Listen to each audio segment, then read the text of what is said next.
Ang storyang ito ay pinamagatang College Buddy, The Life After College, Episode 10, by Roy. Simulan na natin ang kwento.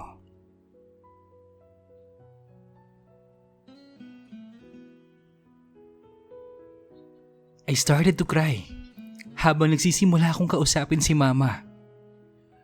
Kumuha ko ng sili at umupo sa tabi ng kabaong ni Mama noon.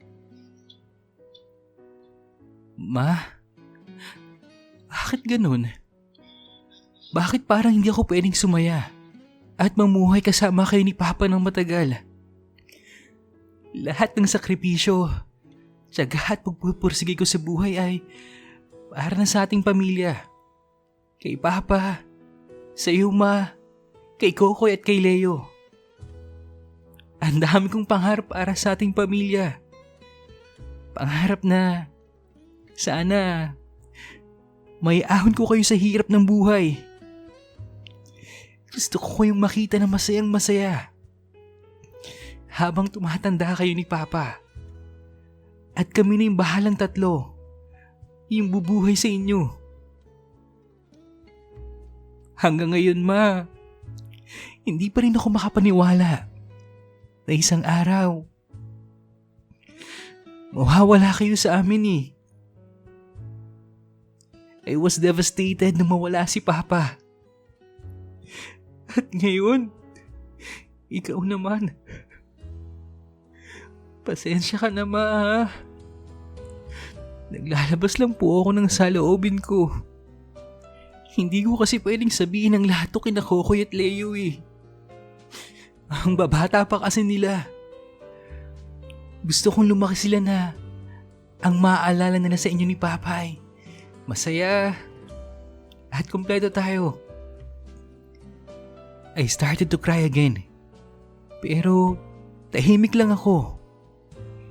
Hinayaan ko lang na dumalayo ang mga luha ko. Gusto ko lang lunurin ang sarili ko sa pag-iyak. Nakasama ko si Mama.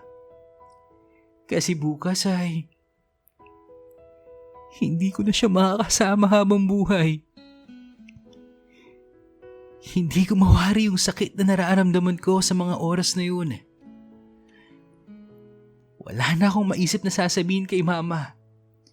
Kasi punong-puno ako ng sakit sa aking puso. Iyak lang ako ng iyak. Kasi ito na lang yung pagkakataon na masarili ko si Mama. Paalam, Ma. At sana ay subaybayan niyo kami ni Papa sa aming mga buhay. Lalo-lalo na sila bunso. Ako na yung bahala sa kanila, Ma. Rest well po. No more pain. No more sufferings. No more sleepless nights. I love you so much, Ma. I-regards mo na lang kami kay Papa, ha?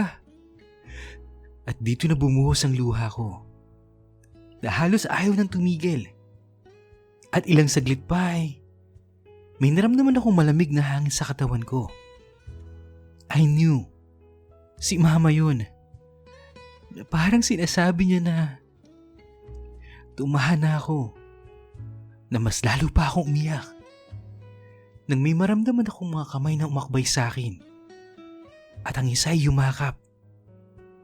Pagdilat ko, si Kokoy pala at Leo. Na umiiyak na rin eh. Niyakap ko yung dalawa. Na walang salita na namutawi sa aming mga labi. Hanggang sa lumapit na rin si Dan. At nakiyakap na sa amin. Sabay sabing, "Oh, tahan na kayo. Tama na yan. Pagpahingin niyo na yung kuya niyo," sabi ni Dan. "Sige Kuya Dan, iwan ko muna kayo ni Kuya ha. At magpapahinga na rin kami ni Bunso," sagot ni Kokoy. At umalis na sila, pumasok sa kwarto. Hindi pa rin tumitigil yung luha ko. Patuloy pa rin itong dumadaloy sa mga pisngi ko. I started to feel weak at napasandal ako sa balikat ni Dan. Roy, tama na. Naintindihan naman kita eh. Makapagpahinga na si tita. At ikaw, you need to take a rest. Kasi mahaba pa yung araw natin bukas. It's almost midnight na. Tara na. Pahinga na tayo. Mahabang sabi ni Dan na nakaakbay pa rin sa akin. Tumangulang ako at inalalayan niya akong tumayo. At pumasok na kami sa kwarto. Hiniga niya ako sa kama at pinunasan niya ang mga luha ko. Umiiyak din si Dan habang pinapahiran niya yung luha ko. Maya-maya pa'y naramdaman ko ang banayad na paghalik niya sa bibig ko. Sabay sabing, magpahinga ka na muna mahal. Andito lang ako sa tabi mo. Sinagot ko ang halik niya at niyakap ko siya ng mahigpit. Salamat mahal. Salamat sa lahat. Siniil ko siya ng halik at nakatulog na kami ni Dan ng magkayakap. Kinabukasan, kahit masama yung pakiramdam ko, pinilit kong tumulong sa pag-aasikaso para sa libing ni Mama. At nung matapos na yung libing ay, dumiretso na kami sa bahay at pinayuhan ko yung dalawa na magpahinga na. Sumama rin si Carlo sa bahay kasi nasa bayan si Dan para mag-internet kasi may research siyang gagawin at kailangan niya isubmit yun the following day. Nasa kwarto kami ni Carlo at nakahiga. Humikit ako para makatulog. Nang maramdaman ko may humahalik sa akin sa bibig ko. Dumilit ako noon at si Carlo pala yung humahalik sa akin. Hinayaan ko lang siya kasi ayokong ma-disappoint siya kahit sa isang halik lang. Nagpapatuloy siyang hinahalikan ako at gumaganti na rin ako sa mga halik niya. Hanggang sa bumitiw na si Carlo sa akin. Sabay sabing, salamat Roy. At sorry. Naging mapusok ako. I can't be with you sa mga araw na darating kaya masayang masaya ako na ipadama ko sa iyo kung gaano ka kahalaga sa akin at hindi mo ako binigo. Maraming salamat ulit. Mahabang sabi ni Carlo. You're welcome, Carlo. You don't need to say sorry kasi naiintindihan kita kaya okay lang sa akin yun. Sagot ko naman sa kanya. Yumakap siya sa akin at tinakap ko na rin siya. Nagising ako nang makarinig ako ng mahinang katok sa pinto. Kuya! May bisita ka, sabi ni Kokoy. Oh, sige lalabas na. Nagising na rin si Carlo at sinabihan ko siya na wag munang lumabas. Tumango siya at nahiga ulit. Paglabas ko ng kwarto ay nandun lahat ng tropa. Puwera kay Dan. Our deepest condolences tol. Sabay sabi ng mga tropa. Salamat mga tol. Tapos nag-group hug kami. Si Bobby ang hindi kagad bumitaw. Hoy Bobby! Ano ka ba naman? May Dan na yan oh. Huwag ka nang umasa. Pagbibiro pa ni Jerome. Alam ko naman yun eh. Wala naman dito si Dan kaya sasamantalahin ko muna. Birong sagot ni Bobby. Ay, kayo talaga. Ay nako, puro kayo kalokohan no. Kala ko ba nagbago na kayo ha? Saway ko sa kanila. Gusto lang naman namin pagaanin yung loob mo Roy. Kasi alam namin kung gaano kabigat sa iyo yung pangyayari. Paliwanag ni Chris. Okay. Salamat ulit mga tol ha. Kahit papaano nga gumagaan ang pakiramdam ko. Teka muna. Asan pala si Loverboy? Tanong ni Bimbo. Uy, shh! Huwag ka masyadong malakas ang boses. Baka marinig ka ng mga kapatid ko. Saway ko kay Bimbo nun. Nasa bayan si Dan. Merong ginagawang research na isasabit na raw niya bukas eh. Alam niyo naman na wala namang internet dito sa bahay kaya pumunta muna siya ng bayan. Naks! Iba talaga ang magmahal ang isang Dan ano? Kakaiba eh. Alam mo, kulang na lang sa inyo kasal eh. Biro ni Ruel at nagtawanan yung mga tropa. Nang biglang bumukas ang pinto at pumasok si Dan. Ayan! Sa wakas dumating na si Loverboy! Sigaw ni Jerome.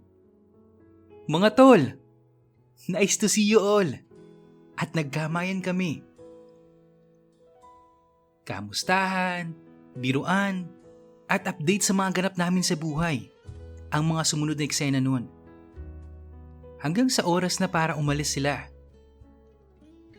Sige tol mauna na kami medyo malayo-layo pa yung biyahe namin eh. Pagpapaalam ni Chris. Okay, ingat kayo sa biyahe mga pare. Sabi ko naman habang kumakaway sa kanilang 5. Kumuha ko ng tuwalya at pinunasan ko yung likod ni Dan. Kasi naman, basang-basa ng pawis. Pagkatapos ay sinabihan ko siya na nasa kwarto si Carlo nagpapahinga. Tumango lang si Dan noon. Binigyan ko siya ng sando para magpalit. Siya namang pagpasok ng 2 kapatid. Hello po Kuya Dan. Bahati ng 2 kay Dan. Oh, hello din sa inyo. Sagot naman ni Dan noon. Teka, saan ba kayo galing 2 ha? At pawis na pawis kayo. Tanong ko sa 2 kong kapatid. Ano kasi kuya Nauutal lang sabi ni Kokoy.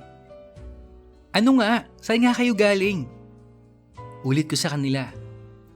Kasi nanguhuli po kami ng tilapia sa may palaisdaan ni Mang Tony. Kasi sabi niya, kung ano yung mahuli namin ay libre na. At sa amin na raw yun. Para daw makatulong sa atin pang ulam. Paliwanag ni Kokoy. Na nakatungo. Kasi raw, baka pagalitan ko sila. Ayun naman pala Roy Nanghuli naman pala ng isda para ulamin natin mamaya. Sagot ni Dan. Ganun ba? Alam nyo kasi sa susunod, magpapaalam kayo ha? Nang hindi mag-alala si Kuya sa inyo. Opo kuya. Pasensya na po. Sagot ni Leo. Oo na. Pinapatawad ka na. Cute ka kasi. Tas bata ka pa. At ako, pogi. Tapos si kuya, pinaka-pogi sa ating 3. Hirit kagad ni Kokoy. Nabigla kaming tumawa. Ayan! Nakakatawa na ulit si kuya. Hindi na siya malungkot. Sabi ni Leo. Halika na nga Leo. At iihawin na natin tong mga tilapia. Pagyaya ni Kokoy kay Leo nun. At pumunta na sila ng kusina. Pagpasok namin ni Dan sa kwarto, nakaupo na si Carlo sa gilid ng kama at halatang nabigla sa pagkakakita niya kay Dan. Hello po Sir Dan. Nandito po pala kayo. Oo. Kanina pa kami sa labas Nagkukwentuhan ng tropa. Sabi nga ni Roy, nandito ka raw nagpapahinga. Sagot naman ni Dan. At nagpapasalamat si Dan sa lahat ng tulong na ginawa sa akin ni Carlo. Mapa-financial man, mapa-advice, o pag-aalaga sa mga kapatid ko. Carlo, maraming salamat talaga. Sana hindi ka magsawang tumulong sa mga nangangailangan. At from now on, isa ka na sa tropa namin kung okay lang naman sa'yo. Mahabang sabi ni Dan. Oo naman. I am so glad to be part of your tropa, Sir Dan. Nakagiting sagot ni Carlo. At tinuruan ni Dan ang shake hands naming magtotropa. Salamat talaga Carlo Sabi ko naman sa kanya. Well, dito ka na maghapunan, Carlo. At meron kaming inihaw na tilapia. Bagong huli ng dalawa kong kapatid. Ah, nakakahiya naman, Sir Roy. Huwag ka nang mahiya. Alam mo naman na parte ka na ng tropa, di ba? Sagot naman ni Dan. At tumango naman si Carlo. Sinulyapan niya ako takangiti. Ngumiti naman ako sa kanya. After dinner, nagkwentuhan muna kami sandali. At nagiyan akong matulog. Kasi maaga pa si Dan eh. Kasi may klase pa siya bukas. Doon muna si Carlo sa kwarto ng mga kapatid ko. Tapos, nasa sala naman natutulog si Coco at Leo. After almost 1 month, hindi kami nagtabi sa pagtulog ni Dan. That night, ay kakaiba ang pagtatalik namin ni Dan. Mapusok, mainit, medyo wild, na talagang halos walang kapaguran kami nagpapaligaya sa isa't isa. I love you, mahal. Sabi ni Dan. I love you too, mahal ko. Sagot ko naman, habang naghahalikan pa rin kami. Pagkatapos, natutulog na kami pareho. Nakahubad kami noon. 1 a.m. na nagising ako. At naiihi. I was inside the bathroom. Nang maramdaman ko may tao sa likod ko. Paglingin ko, si Carlo pala. Naiihi din kasi ako, Roy. Sabi sa akin ni Carlo, habang nag-aantay sa akin, na matapos. Maya-maya pa naramdaman ko na dumidikit na si Carlo sa aking likuran. At ramdam ko ang matigas niyang alaga. Alright! Nabitin ba kayo, guys? Sorry naman na. Nung una, si Dan at si Roy, meron kayang mangyaring Carlo at Roy? O kaya naman, Roy, Dan at Carlo? Abangan nyo yun, guys, sa mga susunod pang episodes. At kung gusto nyo pong mag-share ng personal experience nyo, email nyo lang yan sa imrensantiago@gmail.com. Yung email address, nasa description box lang yan, guys. Yung Gcash number natin, nasa description box lang yan. At konti na lang, guys, no, we are road to 8,000 subscribers. Yan. Thank you so much sa inyo, sa lahat ng support nyo at sa pakikinig araw-araw. At kung hindi ka pa nakakapag-subscribe, mag-subscribe ka na, i-click ang like, mag-comment, i-hit ang notification bell para updated ka sa mga news stories natin. Yun lang, at maraming salamat po sa pakikinig. Hanggang sa muli.